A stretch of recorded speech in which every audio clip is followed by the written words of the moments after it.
কখনোই বাংলাদেশের কোনো পরিবর্তনে, বাংলাদেশের কোনো সিদ্ধান্তে, বাংলাদেশের রাষ্ট্রের কোনো বিষয়ে তারা নিজেদেরকে আর সম্পৃক্ত করতে পারে নাই।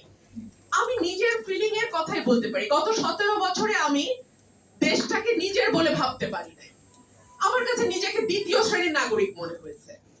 এবং খুবই ইন্টারেস্টিং, আমি খুঁজে খুঁজে বের করেছি ইন্টারন্যাশনাল র্যাঙ্কিং গুলোতে কোন কোন জায়গায় বাংলাদেশ আরো পিছিয়ে গেল। মত প্রকাশের স্বাধীনতায় পিছিয়ে যাচ্ছে, গণতন্ত্রের সূচকে পিছিয়ে যাচ্ছে, দুর্নীতির সূচকে পিছিয়ে যাচ্ছে। এই খবরগুলো না আমাকে এক ধরনের স্বস্তি দিয়েছে। কেন? কারণ আমি রাষ্ট্রটাকে আপন ভাবতে পারি। আমি নিজেকে রাষ্ট্রের নাগরিক হিসেবে রাষ্ট্রের প্রতি আমার যে দায়িত্ব এবং আমার যে হিসাব, তার দুটোর কোনোটাই আসলে আমি বুঝে পাই।